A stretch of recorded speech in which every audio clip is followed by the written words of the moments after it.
Bienvenidos y bienvenidas como siempre a este pequeño espacio donde abordamos crímenes presentes y pasados de nuestra historia. Soy Laura Segura y hoy, como estáis pudiendo ver, es un capítulo un tanto especial y diferente a lo que os tengo acostumbrados. Antes que nada, quería felicitaros a todos este año nuevo 2025 que acabamos de comenzar, esperando que hayáis pasado unas felices fiestas con la familia y los amigos y que estos días de descanso hayan servido para recargar pilas para este nuevo año. Sé que llevo bastantes días desaparecida y ante todo os pido perdón por no haber dado señales de vida, pero precisamente de esto quería hablaros. La verdad es que, aprovechando que ha terminado el año y que en el podcast ya llevamos una cifra redonda de 20 episodios, he pensado que es un buen momento para hacer un pequeño parón.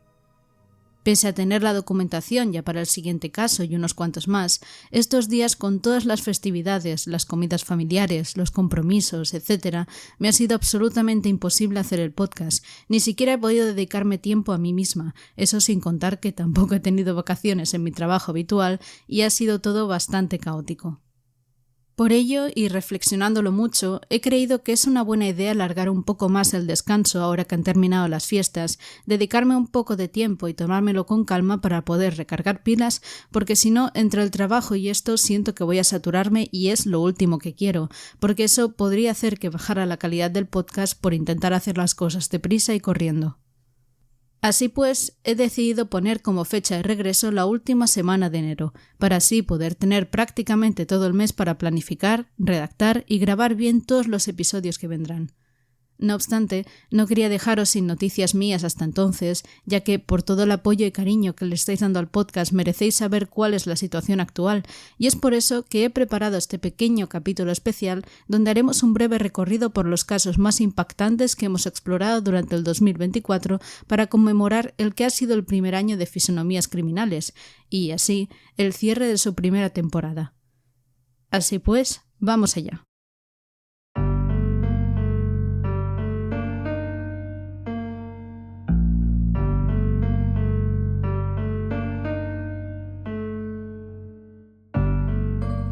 Fisonomías Criminales. Capítulo 1. El crimen del Expreso de Andalucía. El 12 de febrero de 2024 iniciamos esta aventura con un caso que recuerdo con especial cariño precisamente porque fue el inicio de todo. Nunca lo he explicado, pero lo cierto es que en realidad este episodio llevaba en producción desde mediados de 2023 y fue realizado por completo en octubre de ese año. Sin embargo, debido a algunas circunstancias personales que en ese momento me hicieron pasar una mala época, no me atreví a publicar el podcast por entonces y el dilema y los miedos que sentía se alargaron hasta 4 meses después, cuando por fin decidí dar el paso. En este primer crimen, que sucedió el 11 de abril de 1924 en Madrid, 2 oficiales de correos, Ángel Ors y Santos Lozano, fueron asesinados mientras cumplían su deber en el Expreso de Andalucía, un tren que iniciaba su recorrido en Aranjuez y se desplazaba hasta Córdoba y Sevilla con toda la correspondencia europea que debía ser repartida posteriormente a Gibraltar y el norte de África.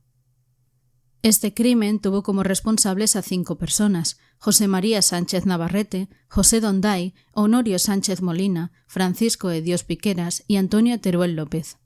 5 personajes de los bajos fondos de Madrid, pequeños delincuentes que acumulaban un montón de deudas de juego y que un día, cansados de su penosa situación, decidieron urdir un plan para atacar el Expreso de Andalucía, ya que era bien conocido que en aquel tren, debido a que llevaba toda la correspondencia europea, se acumulaban grandes sumas de dinero y joyas.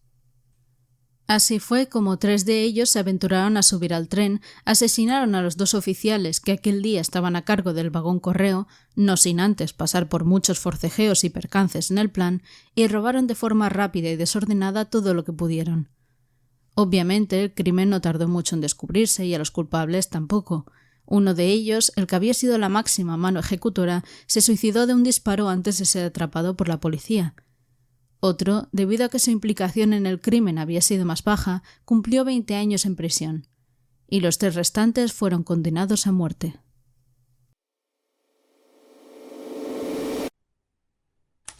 Fisonomías Criminales. Capítulo 2. El caso de Sandra Palo. El 17 de mayo de 2003, Sandra Palo, de 22 años, caminaba junto a su expareja por el borde de la M30 de camino a casa.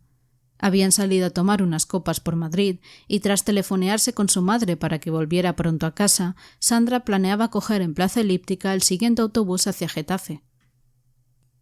Sin embargo, un Citroën ZX de color verde oscuro se les acercó por la carretera y se detuvo junto a ellos. De él bajaron 4 individuos y uno de ellos les amenazó con un cuchillo para que subieran al coche y el vehículo arrancó con ellos una vez dentro, pero unos pocos metros más adelante obligaron a la expareja de Sandra a bajarse y continuaron el trayecto solo con ella.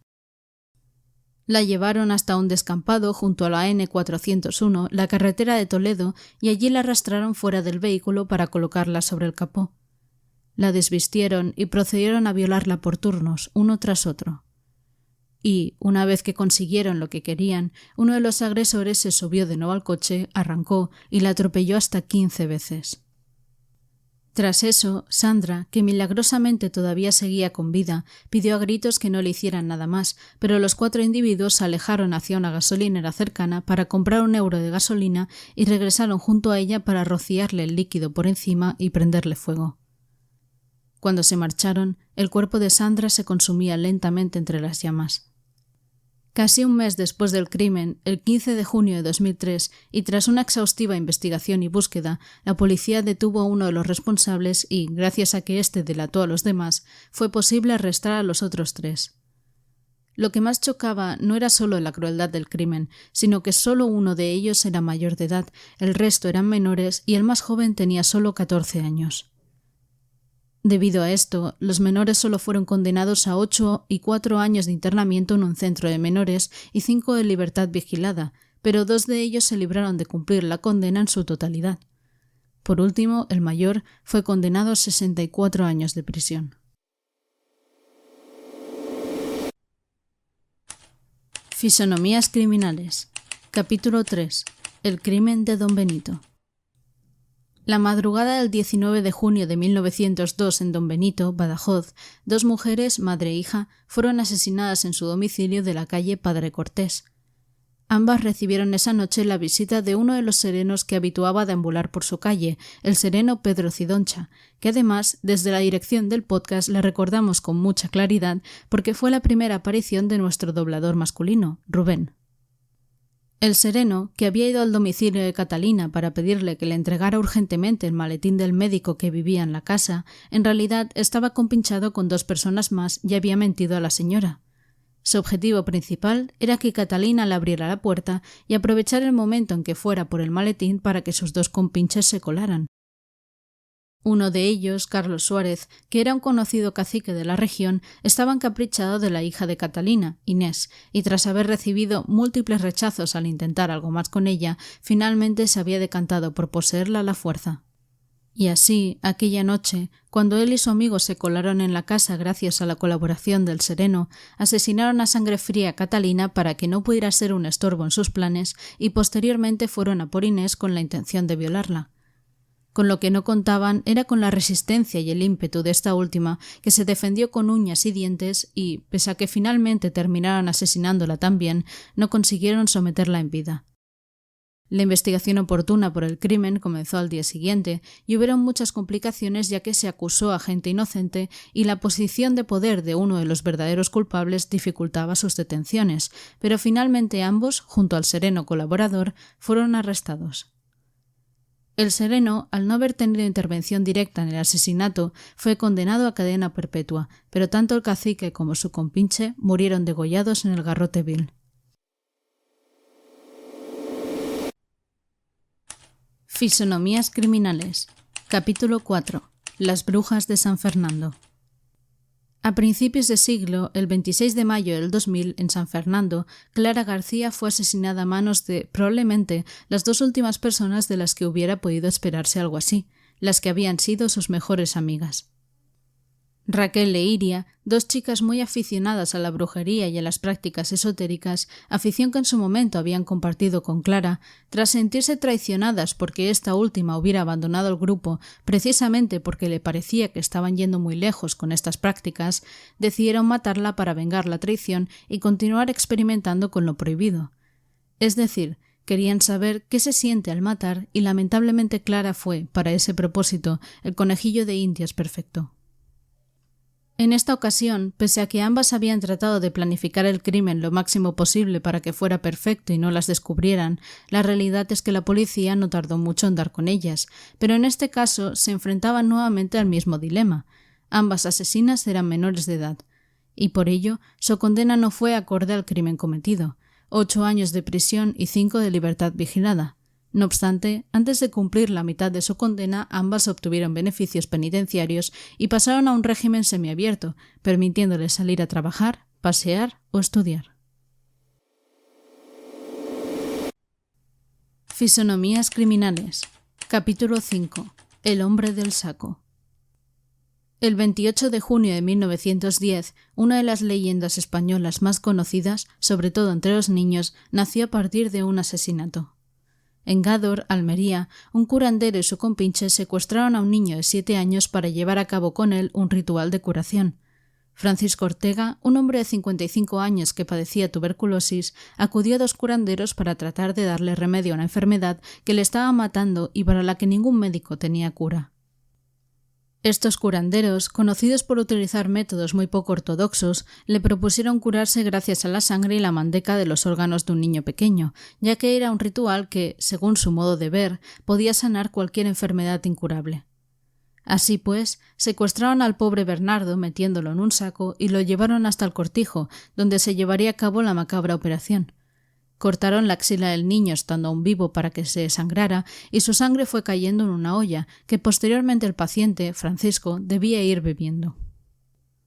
Cuando terminó esta tarea, llevaron al niño moribundo a un barranco, lo mataron golpeándolo en la cabeza con una piedra, abrieron el cuerpo en canal y extrajeron las vísceras y las envolvieron en un pañuelo, ya que más tarde harían con sus mantecas una cataplasma que colocarían sobre el pecho del paciente. Por suerte, este horror no quedó impune y pronto capturaron a los culpables y fueron condenados a garrote vil.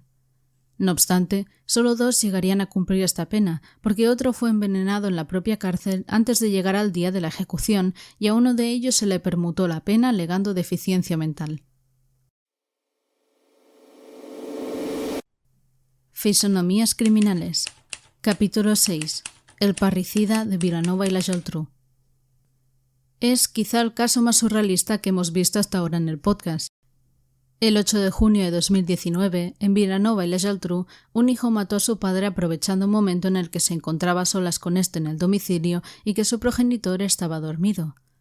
Le apuñaló repetidas veces hasta matarle y, posteriormente, prendió fuego a la habitación para que no quedaran pruebas. Cuando la policía descubrió el cadáver calcinado, inició la pertinente investigación que, no obstante, no duró demasiado porque el propio hijo se confesó como autor del asesinato.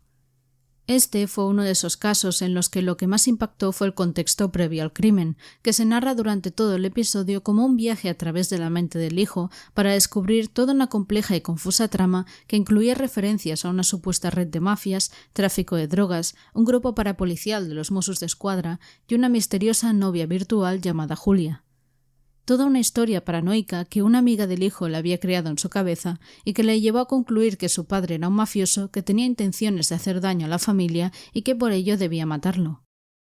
Finalmente se determinó que el hijo padecía un brote psicótico que anulaba totalmente sus capacidades y, pese a ser declarado autor del asesinato, se le reconoció una eximiente completa por alteración psíquica y se le concedió la libertad bajo vigilancia y controles psiquiátricos rutinarios. Por otro lado, la amiga, acusada de inducir a su amigo a cometer el asesinato, fue absuelta al no quedar probada esta manipulación. Fisonomías criminales. Capítulo 7. El asesino de las quinielas. En la década de los años 50, Julio López Guixot, un hombre obsesionado con las apuestas de quinielas que aseguraba tener un método infalible para ganar, terminó por acumular grandes deudas de juego y perder todo su dinero. Ante esta situación desesperada, planificó junto a un amigo un robo para intentar recuperar el dinero perdido, que consistía en atracar a un cobrador del Banco Central de Elche. El 30 de julio de 1954 le atrajeron hasta una vivienda alquilada en la urbanización de Vistahermosa con la excusa de que allí les esperaban unas chicas con las que iban a tener una agradable velada y, una vez dentro, Julio atacó al visitante por la espalda con una barra de hierro, golpeándolo repetidamente hasta matarlo. Así, Tras el asesinato, se hicieron con la cartera del hombre, que acumulaba una considerable suma de dinero. El cadáver fue descubierto por la propia casera de la vivienda, que tiempo después detectó un olor putrefacto en ella y, al avisar a la policía, se descubrió dentro el cadáver en avanzado ya estado de descomposición. Las primeras pesquisas se centraron en el círculo cercano de la víctima y en su entorno laboral, ya que se sabía que manejaba importantes sumas de dinero. Los testigos y la revisión de los últimos movimientos del hombre llevaron a la identificación de Julio y su compinche, José Segarra, lo que derivó al poco tiempo en sus detenciones. Durante el juicio, Julio López fue declarado culpable de asesinato y robo con violencia y fue sentenciado a pena de muerte y ejecutado años más tarde. José Segarra, en cambio, en calidad de colaborador, fue sentenciado a 30 años de prisión. Fisonomías criminales. Capítulo 8. El crimen de Santualla. El 19 de enero de 2010, Martin Verfondern, un ciudadano holandés residente en la aldea gallega de Santualla, desapareció sin dejar rastro.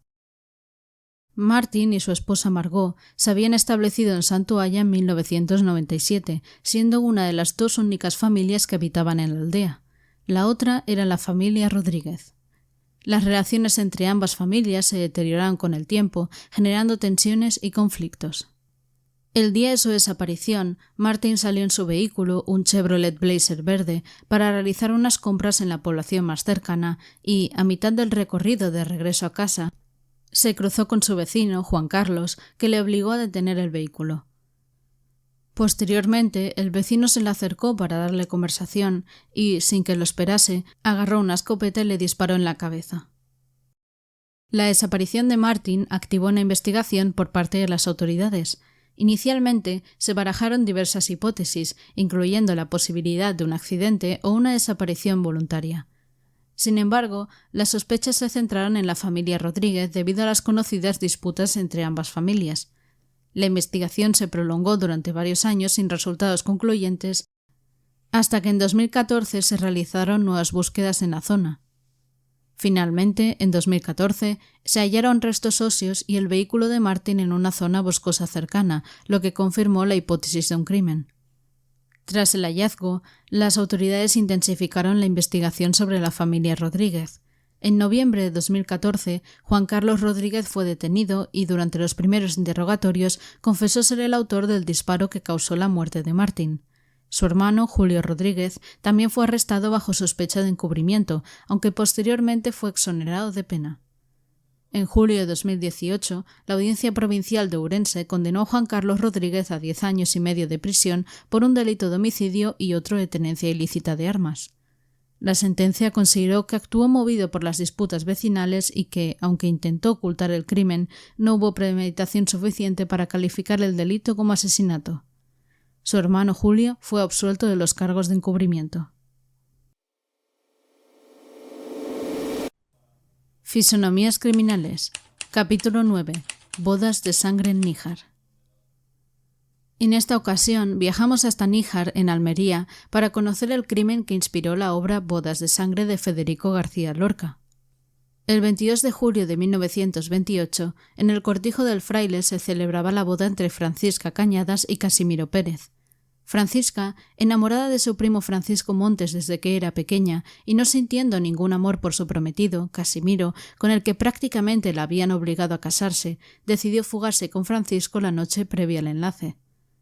Durante la huida, fueron interceptados por José Pérez, hermano del novio, quien disparó a Francisco causándole la muerte, y Carmen Cañadas, hermana de la novia y esposa de José, que agredió a Francisca asfixiándola hasta que ésta se desmayó y se la dio por muerta, aunque finalmente sobrevivió al ataque. Tras el hallazgo de los cuerpos, las autoridades iniciaron una investigación que determinó que el arma utilizada pertenecía a José Pérez Pino, situándolo como principal sospechoso. Finalmente fue arrestado y, tras ser interrogado, admitió su implicación en el asesinato de Francisco Montes.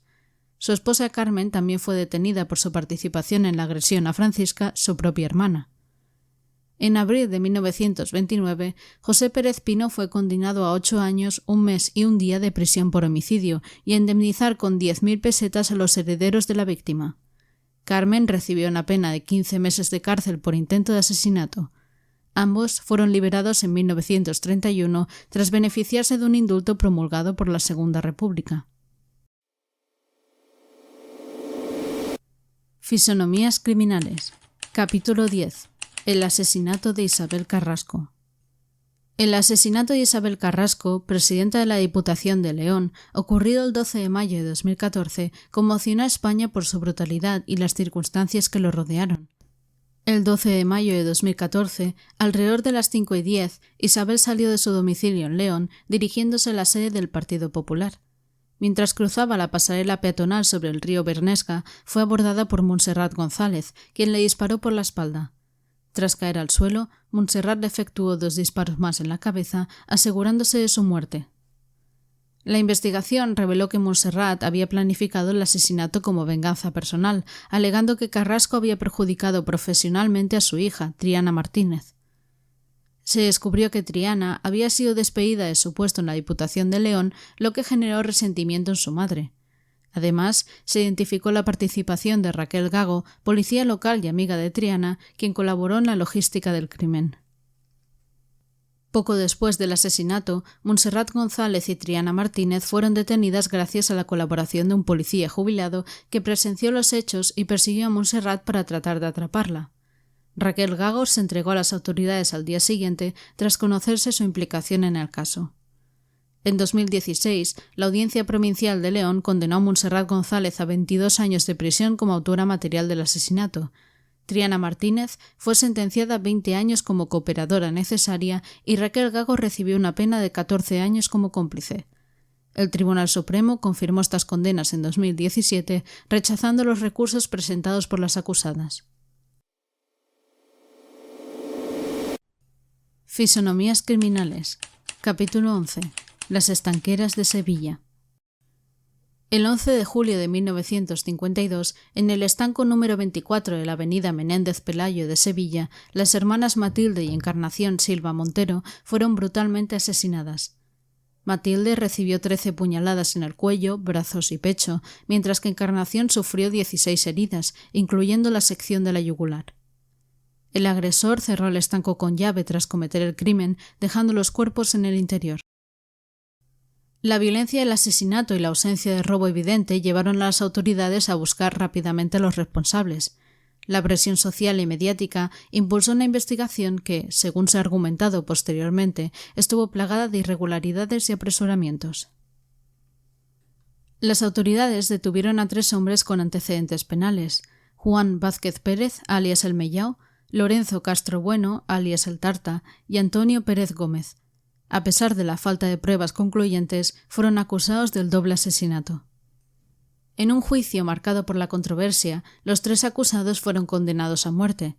El 4 de abril de 1956 fueron ejecutados en el Garrote Vil en Sevilla, proclamando su inocencia hasta el final. Años después se cuestionó la veracidad de las condenas, sugiriendo que podrían haber sido chivos expiatorios y que los verdaderos culpables nunca fueron capturados. Fisonomías criminales. Capítulo 12. El crimen de Amaya Azcue.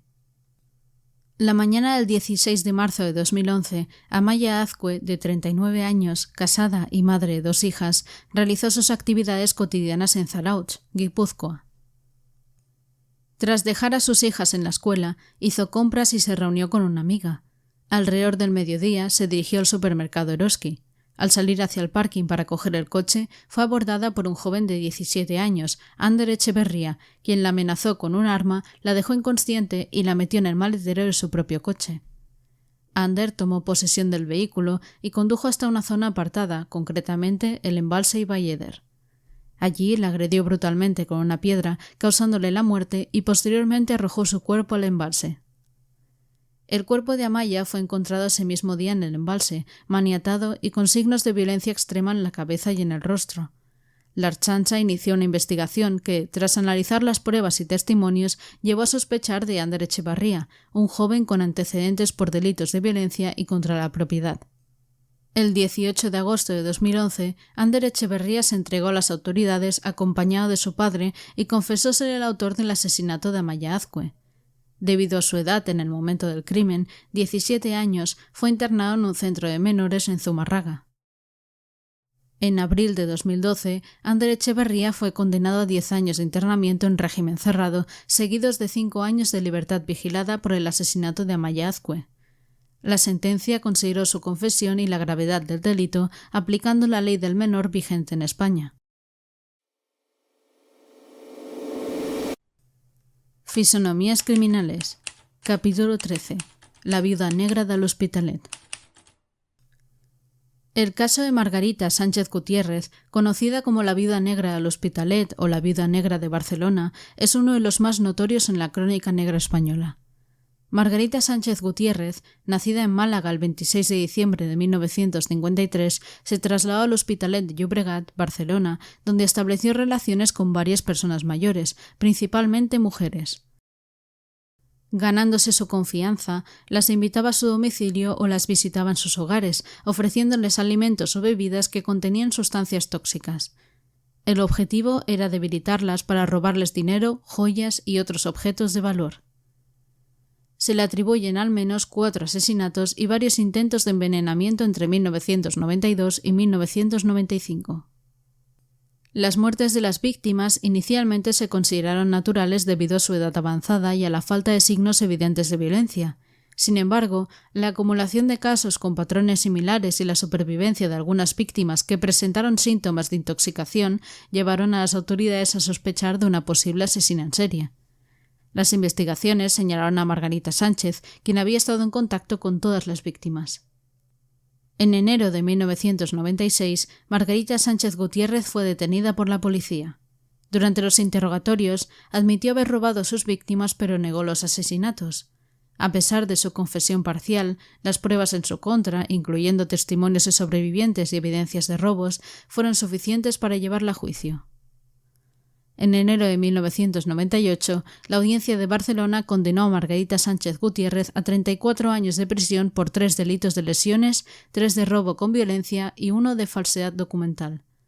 Sin embargo, fue absuelta de los cargos de asesinato debido a la falta de pruebas concluyentes que demostraran su responsabilidad directa en las muertes. Fisonomías criminales. Capítulo 14. El secuestro de las hermanas Zimmermann.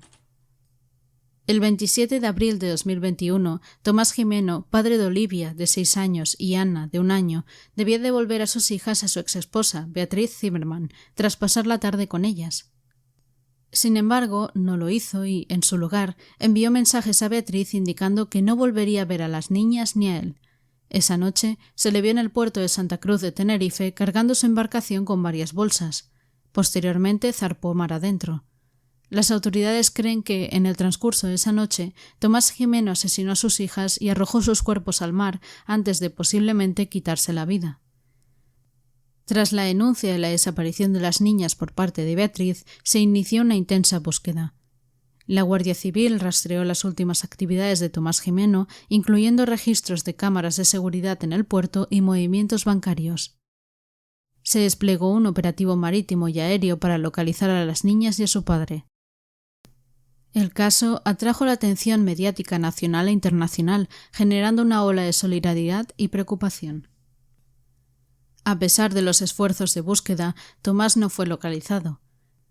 El 10 de junio de 2021, el buque oceanográfico gallego Ángeles Alvariño encontró una bolsa de deporte en el fondo marino que contenía el cuerpo sin vida de Olivia. Este hallazgo confirmó las peores sospechas sobre el destino de las niñas. Sin embargo, ni Ana ni Tomás fueron encontrados y se presume que ambos también perecieron en el mar. Dado que Tomás Gimeno no fue capturado ni llevado a juicio, no hubo un proceso judicial ni una condena formal. El caso se considera un acto de violencia vicaria, donde el agresor busca causar el máximo daño a su expareja a través del sufrimiento infligido a los hijos comunes. Este trágico suceso ha revivado el debate sobre la protección de los menores en situaciones de conflicto familiar y la necesidad de medidas más efectivas para prevenir la violencia de género y sus manifestaciones más extremas. Fisonomías criminales. Capítulo 15. El Mataviejas de Santander. José Antonio Rodríguez Vega, conocido como el Mataviejas, fue un asesino en serie español que, entre 1987 y 1988, violó y asesinó al menos a 16 mujeres de entre 61 y 93 años en Santander, Cantabria. Rodríguez Vega seleccionaba a sus víctimas entre mujeres mayores que vivían solas. Se ganaba su confianza presentándose como trabajador de mantenimiento o asistente social, ofreciéndose a realizar reparaciones en sus hogares. Una vez dentro, las agredía sexualmente y las asesinaba, generalmente por asfixia. Posteriormente, acomodaba los cuerpos en sus camas cubriéndolos con una sábana para simular una muerte natural. Además, robaba objetos personales de las víctimas como trofeos. Inicialmente, las muertes fueron atribuidas a causas naturales debido a la edad avanzada de las víctimas y la ausencia de signos evidentes de violencia. Sin embargo, la acumulación de casos con patrones similares despertó sospechas entre los periodistas, que empezaron a crear una correlación entre ellos y denunciaron ese hecho tanto públicamente en los diarios como a la policía. Esta última comenzó a investigar más a fondo, identificando a Rodríguez Vega como sospechoso debido a sus antecedentes por agresiones sexuales y su modus operandi. El 19 de mayo de 1988, Rodríguez Vega fue detenido en Santander. Durante el registro de su domicilio se encontraron numerosos objetos pertenecientes a las víctimas, confirmando su implicación en los crímenes. En 1991, Rodríguez Vega fue juzgado y condenado a 440 años de prisión por el asesinato de 16 mujeres. Sin embargo, debido a las leyes penales españolas vigentes en ese momento, su tiempo máximo de cumplimiento efectivo se limitaba a 30 años. En 2002, mientras cumplía su condena en la prisión de Topas, en Salamanca, Rodríguez Vega fue asesinado por otros reclusos, quienes lo apuñalaron más de 100 veces. Fisonomías criminales. Capítulo 16. El triple crimen de Burgos. El triple crimen de la familia Barrio en Burgos, ocurrido en junio de 2004, es uno de los misterios que aún hoy en día continúan sin resolver en España. En la madrugada del 8 de junio de 2004, en el apartamento 5A del número 14 de la calle Jesús María Ordoño en Burgos, fueron brutalmente asesinados Salvador Barrio, de 53 años, su esposa Julia Dos Ramos, de 47 años, y su hijo menor Álvaro Barrio, de 12 años. El agresor ingresó al domicilio y atacó a las víctimas con extrema violencia, asestándoles múltiples puñaladas. Salvador fue hallado en la cocina, Julia en su dormitorio y Álvaro en el pasillo, junto a su habitación. El hijo mayor, Rodrigo Barrio, de 16 años, no se encontraba en la vivienda en ese momento, ya que residía en un internado a 80 kilómetros de distancia. La investigación policial se centró en reconstruir los hechos y determinar posibles móviles y sospechosos. Se consideraron diversas hipótesis, incluyendo la posibilidad de un robo violento o una venganza personal.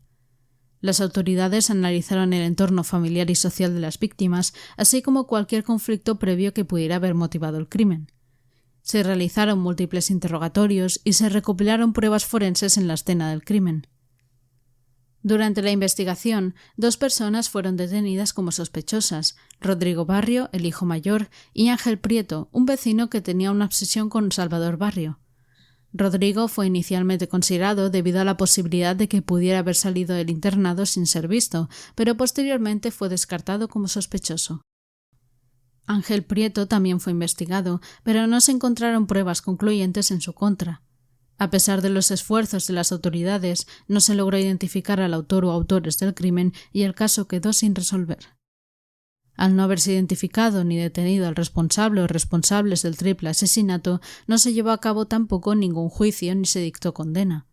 El caso permaneció abierto durante años, pero en junio de 2024, al cumplirse 20 años del crimen, prescribió legalmente, lo que implica que, incluso si se identificara al culpable en el futuro, no podría ser procesado judicialmente.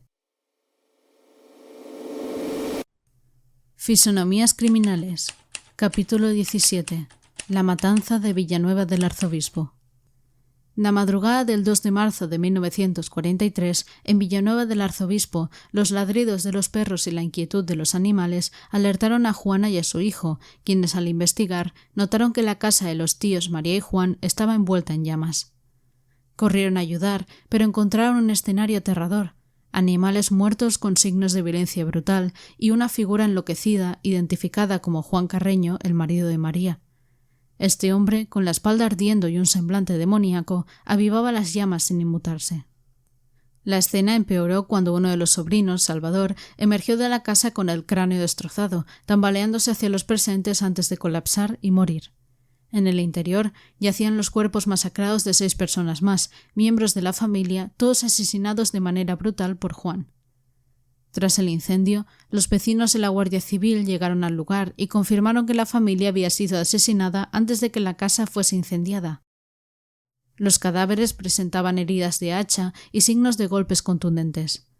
La violencia ejercida fue extrema, reflejando un ataque premeditado y cargado de odio.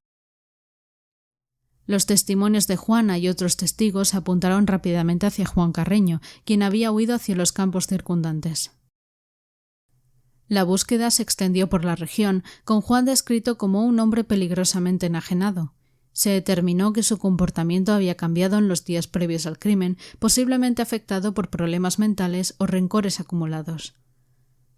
Juan Carreño fue encontrado días después, vagando por los campos de alrededor en ropa interior, cubierto de quemaduras de primer grado y en estado de confusión. Fue detenido sin resistencia, aunque mostró signos de desvarío. Durante su interrogatorio, no ofreció explicaciones claras sobre sus acciones, lo que llevó a los investigadores a evaluar su estado psicológico. Pasados 23 días desde la tragedia, el viernes 25 de marzo, los guardias hallaron a Juan muerto en su celda de la prisión.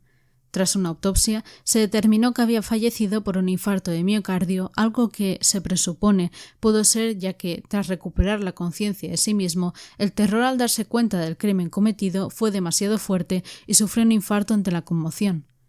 Y así, el único superviviente de la carnicería cometida en Villanueva del Arzobispo falleció, dejando para siempre en un absoluto misterio los motivos reales del crimen y cómo se desarrolló este. Fisonomías criminales. Capítulo 18. El caníbal de Ventas. En febrero de 2019, Alberto Sánchez Gómez, de 26 años, residía con su madre, María Soledad Gómez, de 66 años, en un apartamento cercano a la Plaza de Toros de las Ventas en Madrid. La relación entre ambos era conflictiva, con frecuentes discusiones que, en ocasiones, derivaban en violencia física.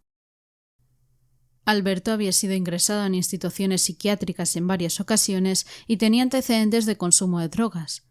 En una de las disputas, estranguló a su madre hasta causarle la muerte. Posteriormente, trasladó el cuerpo al domicilio, donde lo descuartizó utilizando una sierra de carpintero y cuchillos de cocina. Durante al menos 15 días, consumió partes del cuerpo y almacenó restos en diversos tuppers por el apartamento. La desaparición de María Soledad fue denunciada por una amiga, preocupada por no haber tenido noticias de ella durante varios días. La policía acudió al domicilio el 23 de febrero de 2019 para realizar una inspección. Al entrar, los agentes encontraron restos humanos distribuidos en diferentes recipientes y partes del cuerpo en proceso de cocción. Alberto, presente en la vivienda, confesó espontáneamente haber matado a su madre, descuartizado su cuerpo y consumido partes de él junto a su perro. Alberto fue detenido inmediatamente en el lugar de los hechos y durante los interrogatorios manifestó haber actuado bajo la influencia de voces que le instaban a cometer el crimen. Se le sometió a evaluaciones psiquiátricas para determinar su estado mental y su responsabilidad penal. En junio de 2021, la Audiencia Provincial de Madrid condenó a Alberto Sánchez Gómez a 15 años y 5 meses de prisión por homicidio agravado por parentesco y profanación de cadáveres. El tribunal consideró que, aunque presentaba trastornos de personalidad, era consciente de sus actos en el momento del crimen. Además de la pena de prisión, se le impuso una indemnización de 60.000 euros a su hermano por daños morales causados. Fisonomías criminales. Capítulo 19. El caso de la mano cortada.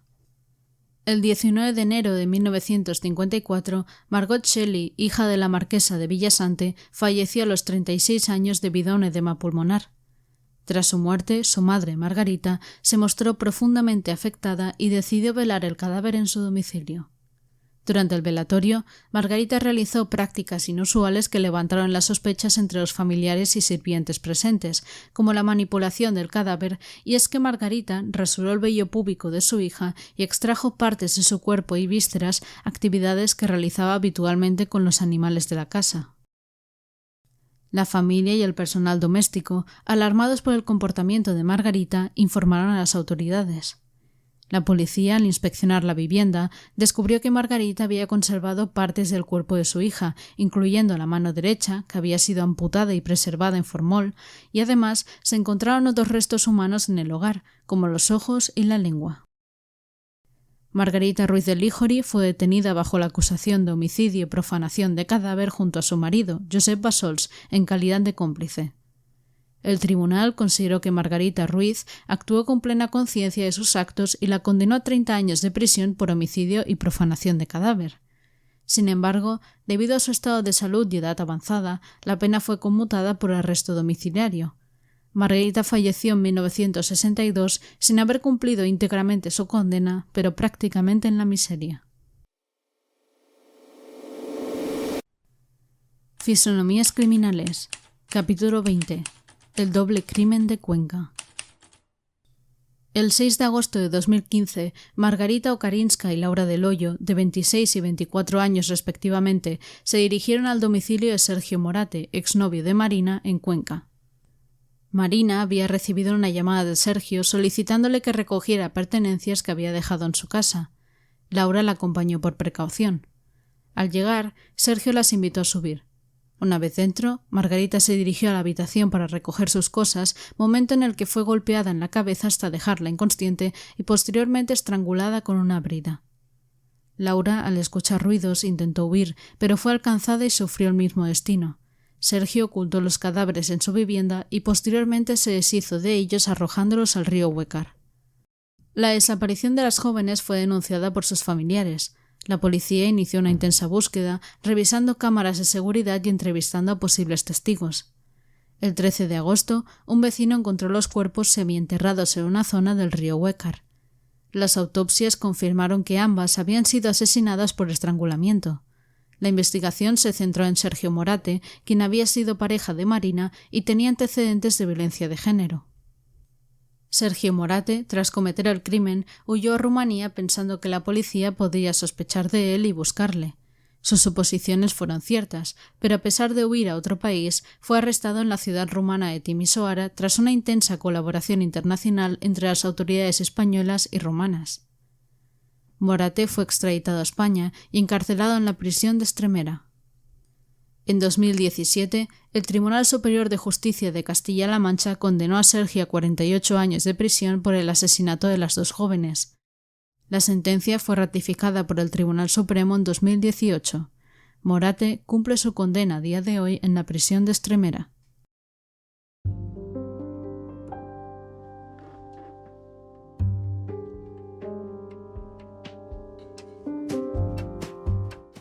Y hasta aquí el que ha sido un pequeño recorrido por todo este primer año de Fisonomías Criminales. En 2024 hemos explorado casos que nos recuerdan la complejidad y la oscuridad que alberga la naturaleza humana, y en este 2025 continuaremos desentrañando estos misterios con nuevos episodios. Gracias por acompañarme en este viaje por las fisonomías criminales de antes y de hoy y por todo el cariño y apoyo que recibe el programa. Nos vemos con las pilas cargadas a finales de enero para comenzar a tope con la segunda temporada. Muchas gracias por escucharme.